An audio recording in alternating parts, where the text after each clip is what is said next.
The year is 1978. The world of the automobile is a landscape of profound compromise, particularly in the United States. The long shadow of the 1973 oil crisis still looms large, having permanently altered the industry's trajectory. A new reality, defined by stringent emissions regulations and a newfound, if reluctant, focus on fuel economy, has taken hold. This period, often derided as the malaise era, saw the once mighty American V8 neutered by primitive emissions controls, leading to a generation of cars whose grand styling promised performance their engines could no longer deliver. Yet, amidst this era of diminished expectations, a beacon of hope remained: the Grand Tour. The GT car, a concept born in Europe, represented a different kind of automotive ideal. It was not a mere appliance for commuting, nor was it a raw, uncompromising sports car. A Grand Tour was a machine of immense capability and style, designed for the express purpose of crossing continents at high speed, cocooned in luxury and comfort.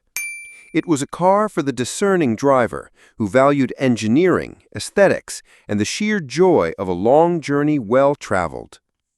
It was in this context that the editors of Car and Driver magazine conceived of a definitive test, a trial by fire to identify the single greatest GT available to the American buyer. This would be no simple track day thrash. It was dubbed the Luxotour, a real-world odyssey designed to push these complex machines to their limits on the very roads they were meant to conquer.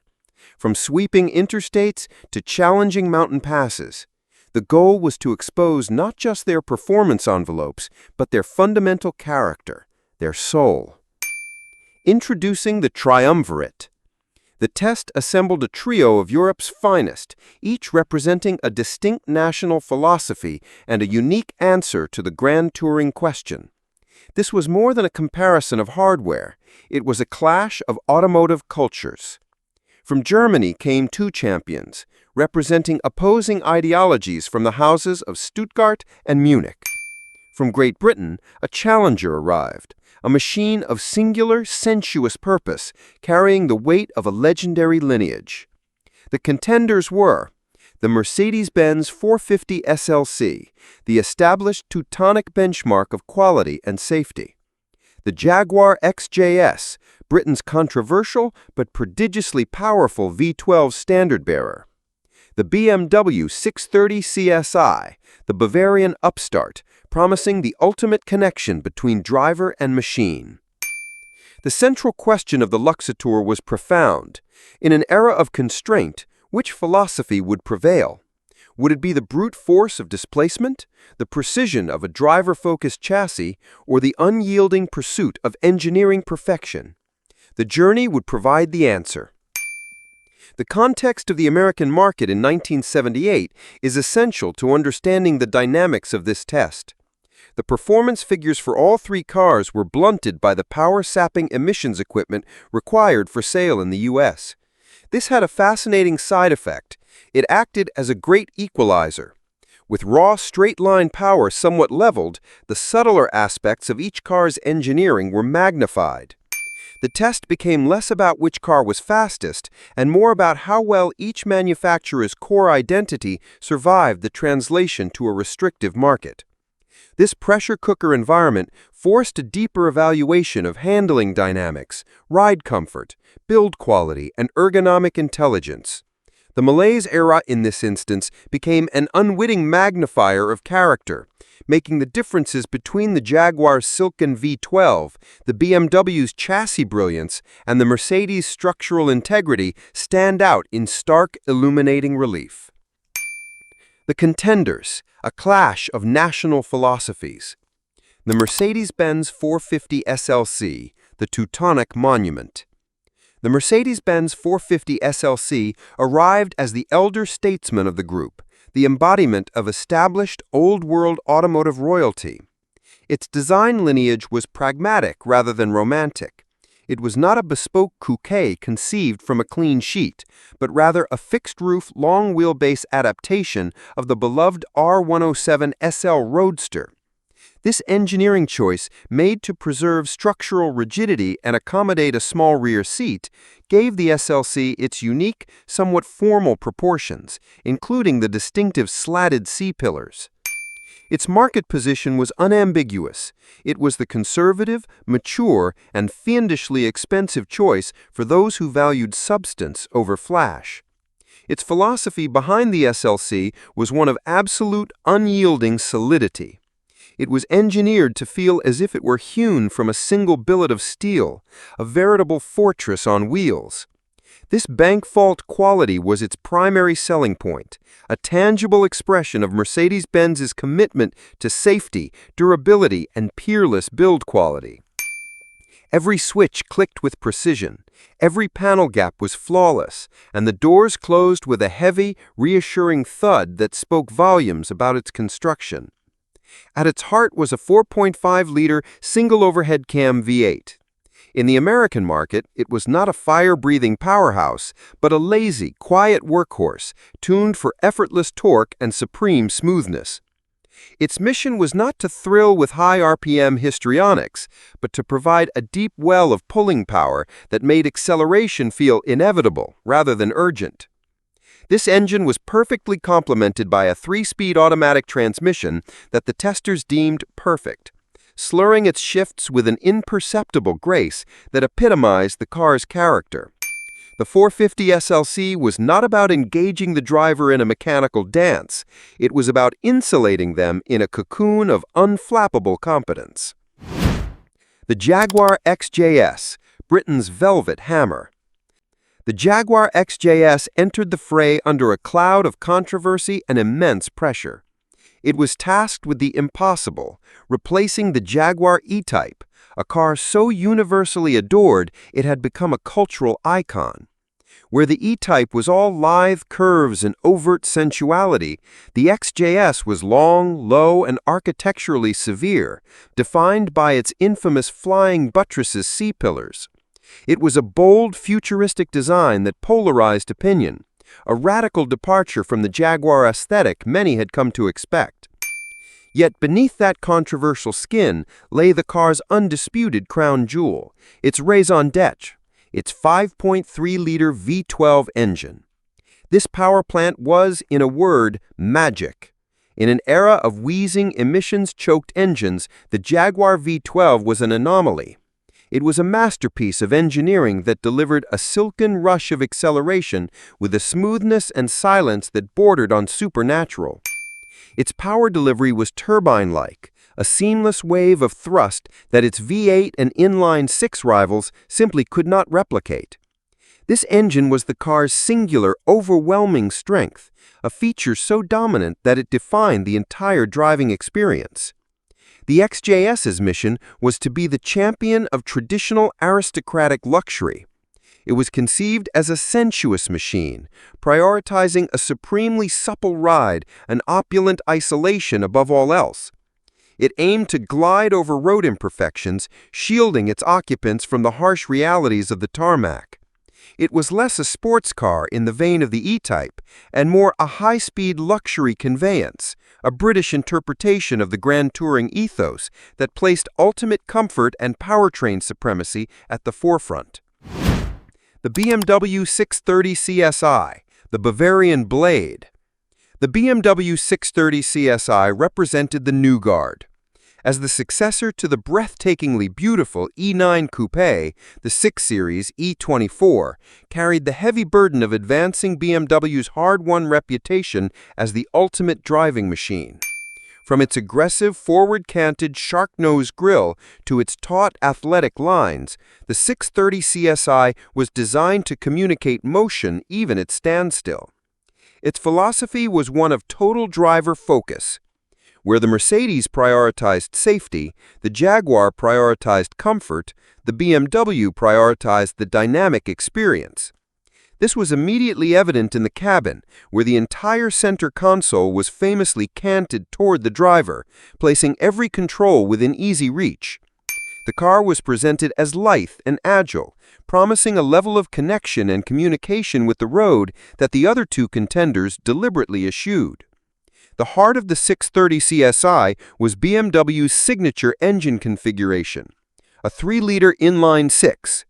Known for its inherent smoothness and a willingness to rev, the engine was described as eager and sonorous.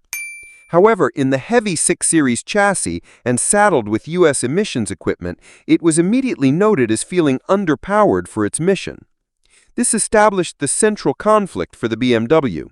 It possessed a world-class chassis that was crying out for an engine with the authority to match. A key differentiator that signaled its sporting intent was the standard fitment of a 4-speed manual gearbox, a clear statement that this was a car for those who enjoyed the mechanical act of driving. The crucial question of cost. A critical factor that frames the entire comparison is the stark difference in price among the 3 contenders in 1978. This was not a test of similarly priced competitors, but a test of value and worth at distinct market positions. The as-tested prices were Mercedes-Benz 450 SLC, $28,485, BMW 630 CSi, $23,780, Jaguar XJ-S, $21,000. The analysis of these figures is revealing. The Mercedes-Benz commanded a staggering 35% price premium over the Jaguar, a difference of over $7,000 in 1978 dollars, the price of a very nice family sedan at the time. The BMW occupied the middle ground, significantly more expensive than the Jaguar, but still comfortably less than the Mercedes. This financial context is inescapable. The 450 SLC was not just expected to be good, it was expected to be transcendently better to justify its price. Conversely, the Jaguar XJ-S, with its V12 engine and dramatic styling, presented a compelling performance-for-dollar argument. The final verdict would therefore be a complex calculation of not just which car was best, but which car was worth its asking price. The tour begins. First impressions on the open road. Setting off on the Luxotour. The Luxotour began not on a sterile test track, but on the public roads of America, the natural habitat for which these machines were intended. Imagining the 3 distinct shapes rumbling out of the car and driver parking lot, the long, low Jaguar, the formal, stately Mercedes, and the athletic, shark-nosed BMW, is to picture a rolling exhibition of Europe's finest automotive art. As they merged onto the interstate, their true characters began to emerge. Cruising altitude, the highway experience. On the long, straight stretches of American highway, each car settled into its natural rhythm, revealing its core competencies. The Jaguar XJ-S immediately and unequivocally established itself as the king of the open road. The experience inside was of profound silence and serenity. The magnificent V12 engine faded to a distant velvety hum, almost imperceptible at a steady cruise. The car's supple ride suspension, tuned for comfort above all else, simply erased road imperfections. Expansion joints and minor bumps that would register in other cars were absorbed with a gentle floating sensation. It was a magnificent isolation chamber, a car that made 500 miles feel like 50. The Mercedes-Benz 450 SLC defined a different kind of highway excellence, high-speed stability. It felt utterly unflappable. Where the Jaguar floated, the Mercedes felt planted, resolute, and impervious to crosswinds or pavement irregularities. Wind noise was exceptionally well suppressed, and the immense strength of its structure was palpable. The car tracked straight and true with minimal need for correction, inspiring a deep sense of confidence in the driver. The experience was less about being isolated from the world and more about being in impregnable command of it. The BMW 630CSi, in contrast, revealed its primary weakness on the long highway drone. The driver was keenly aware of the inline-6 engine working harder to maintain pace with its larger displacement rivals. The cabin was far from noisy, but the engine was a more constant companion, a reminder of the torque deficit. Although it lacked effortless cruising power, it made up for it in its environment. The cabin was a model of ergonomic clarity, and the driving position was widely praised as perfect. Even on the straight highway, the BMW felt coiled and ready, an eager athlete waiting for the road to turn interesting. Anatomy of the drive. Deep dives into dynamics and design. The power plants, a tale of three engines. The heart of any Grand Tourer is its engine, and this trio presented three masterclasses in divergent engineering philosophies. The Jaguar V12 was the star of the show, an engine described as pure magic. Its brilliance lay not just in its outright power, but in the delivery of that power. It was utterly uncannily smooth from idle to red line, with a seamless, vibration-free character that no V8 or inline-six could hope to match. Acceleration was a silken rush, a continuous swelling wave of force that pushed the car forward with aristocratic authority. It was the quietest engine of the three, a silent partner in the car's mission of luxurious isolation. This engine was not merely a component, it was the soul of the XJ-S, the one element that was truly world-class and without peer in this comparison.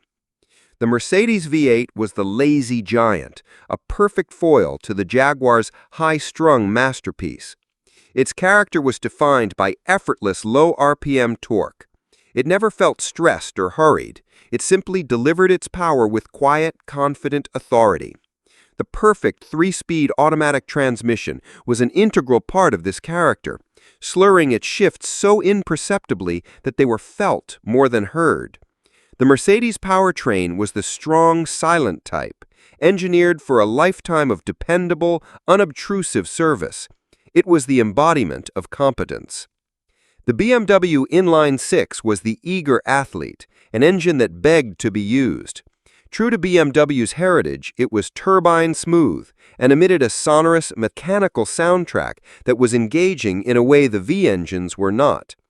This engine wanted to rev, and it rewarded the driver with a thrilling mechanical symphony when pushed. The presence of a manual gearbox transformed the driving experience. It made the driver an active participant in the process of generating speed, requiring them to work the gears to stay in the engine's sweet spot. While this was engaging, it also served as a constant reminder of the car's significant torque deficit compared to the Jaguars and Mercedes. The driver was always working, while the others were simply cruising. The chassis dance, when the roads turned twisty. When the Luxotour left the interstate for the winding back roads, the hierarchy was completely inverted. This was the BMW's domain. On a challenging road, the 630CSi came alive.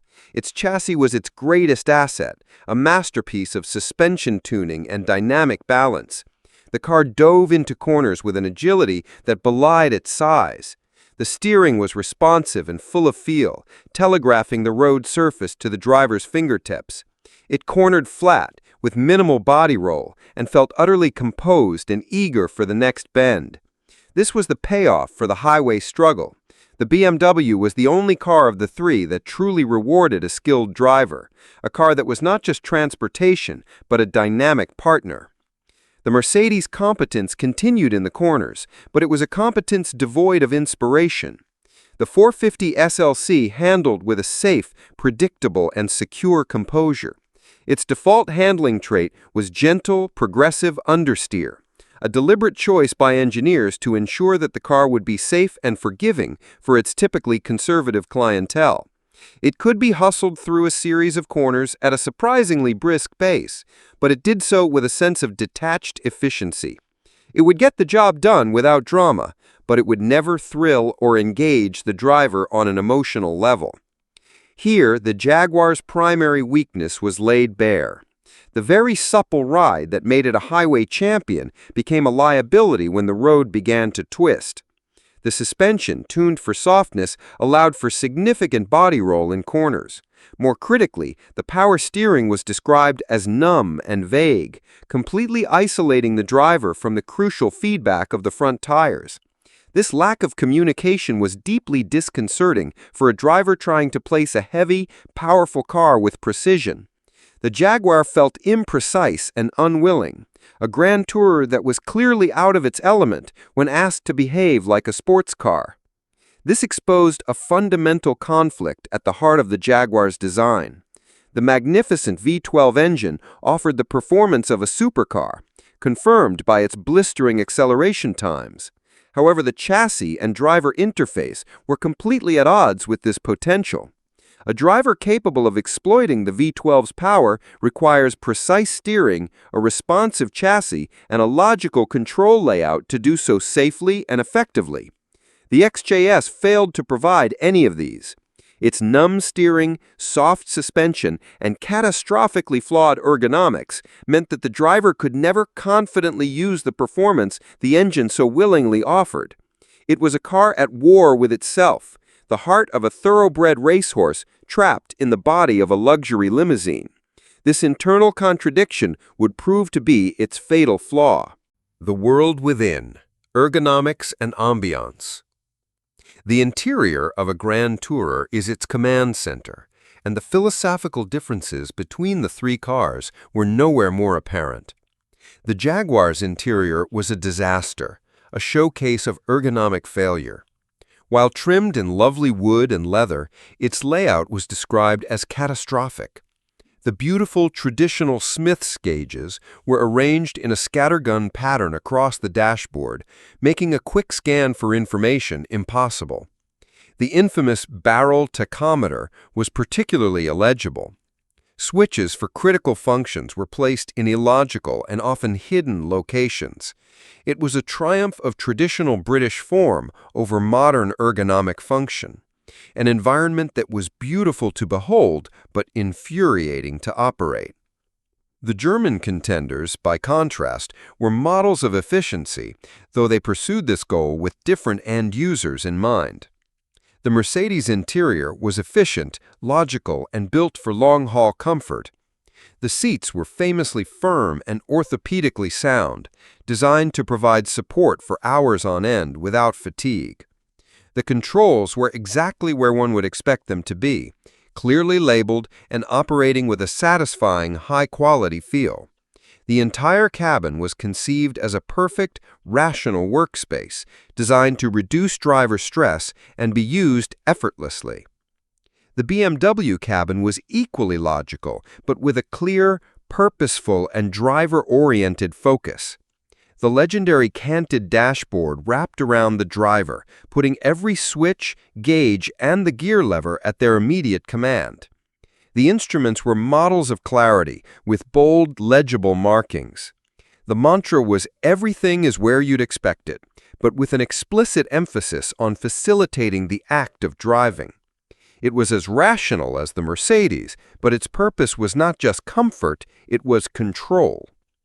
This comparison reveals a spectrum of driver engagement. All three cars are driven, but they engage the driver in fundamentally different ways. The Jaguar engages the senses through the silken, otherworldly smoothness of its V12. The Mercedes engages the driver's sense of security and well-being through its unshakable solidity and logical layout. The BMW, however, was the only car of the three that directly engaged the driver's skill. The test implicitly argues that for a true Grand Tourer, engaging skill is the highest calling. This is why the underpowered BMW, despite its objective slowness, was ultimately held in higher esteem than the vastly more powerful Jaguar. It celebrated the driver rather than merely accommodating them. Analyzing the results. Acceleration. The numbers tell a clear story. The Jaguar XJ-S was in a completely different performance league. Its 0 to 60 mph time of 7.8 seconds was genuinely rapid for 1978, a full 2.5 seconds quicker than the Mercedes and over 3 seconds quicker than the BMW. This dominance continued through the quarter mile, which it dispatched in under 16 seconds at over 90 mph. The Mercedes and BMW were left far behind, their times separated by mere tenths, highlighting their shared struggle against the constraints of U.S. emissions tuning. Top speed.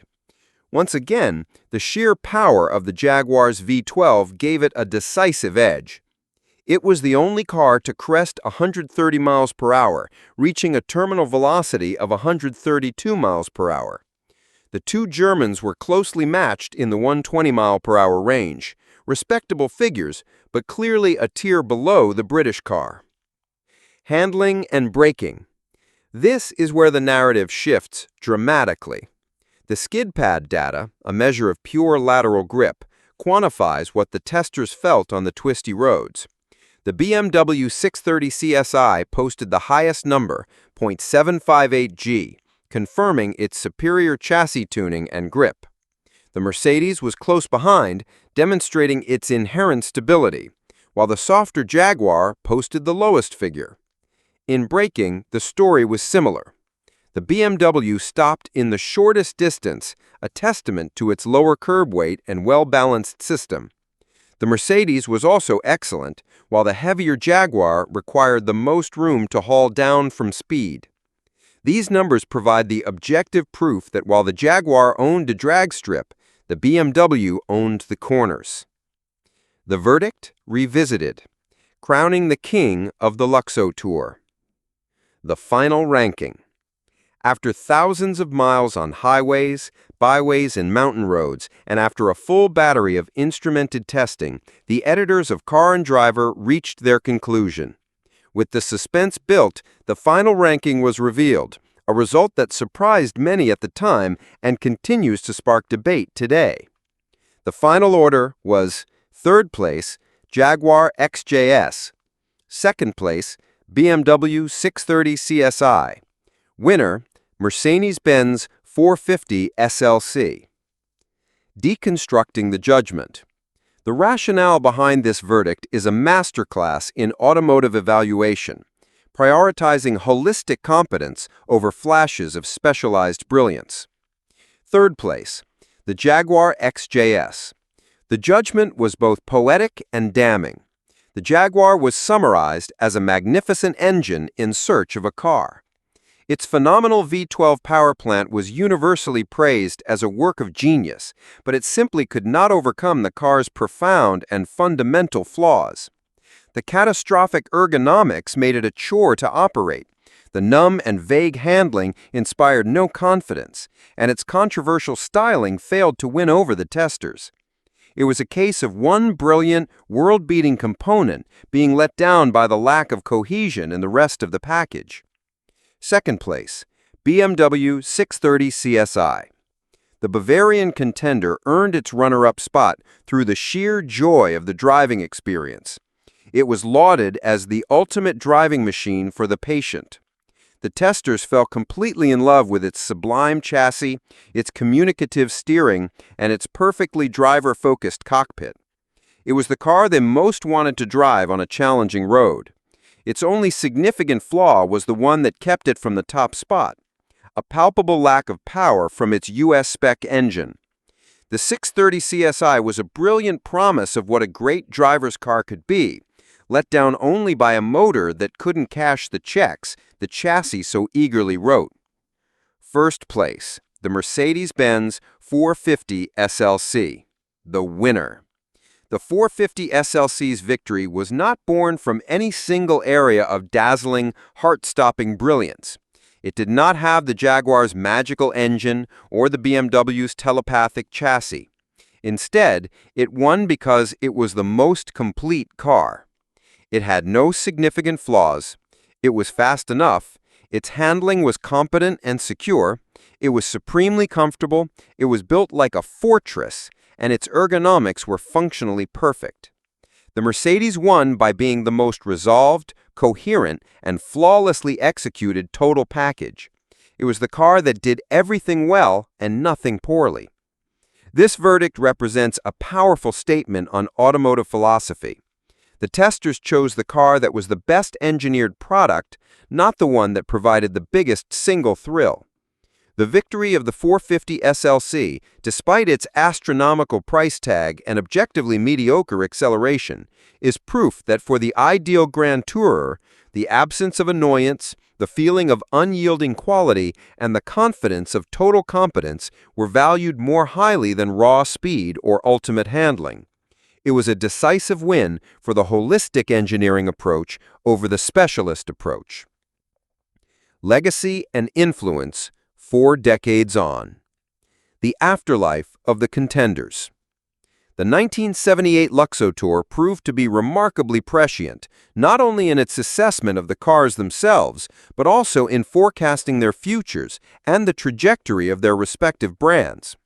The Mercedes-Benz 450 SLC and its C107 platform have since ascended to true classic status. The timeless, elegant design by Paul Bracq is now revered, and the car's legendary durability has been proven over decades. It stands as a symbol of 1970s and 1980s understated wealth and engineering integrity. The verdict that crowned the most complete car was prophetic. Its wholeness, its lack of vices, and its supreme quality are precisely the reasons it is so cherished and sought after by collectors today. The BMW 630CSi was, as the testers suspected, just the beginning. The E24 platform evolved and matured, finally receiving the power it so richly deserved. The arrival of the 633CSi, and later the iconic 635CSi and the legendary M1-derived M6 fulfilled the incredible promise that the testers saw in the chassis. The E24 SHARE is now one of the most beloved and iconic BMW designs of all time, a poster car for a generation and the definitive ultimate driving machine of its era.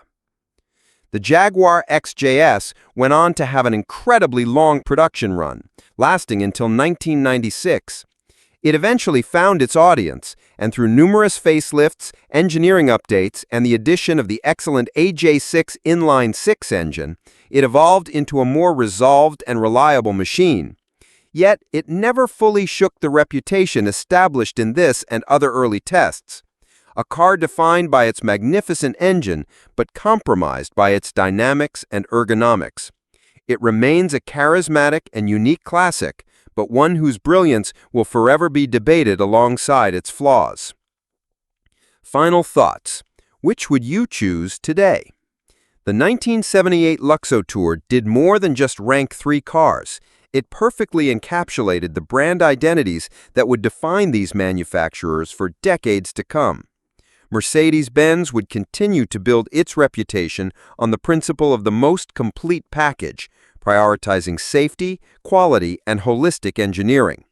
BMW would double down on the ultimate driving machine ethos, relentlessly pursuing chassis dynamics and driver engagement above all else. And Jaguar would continue to produce cars of great beauty and powertrain excellence that were often perceived as possessing charismatic, quintessentially British flaws.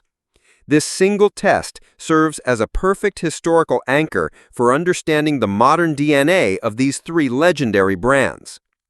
Posing the question to a modern enthusiast, knowing what we know now, which car represents the best classic proposition? Is it the indestructible style and bank vault quality of the Mercedes, the timeless design and engaging dynamics of the BMW, or the unique, intoxicating experience of the Jaguar's V12? The answer, much like in 1978, depends entirely on what one values most in a Grand Tourer.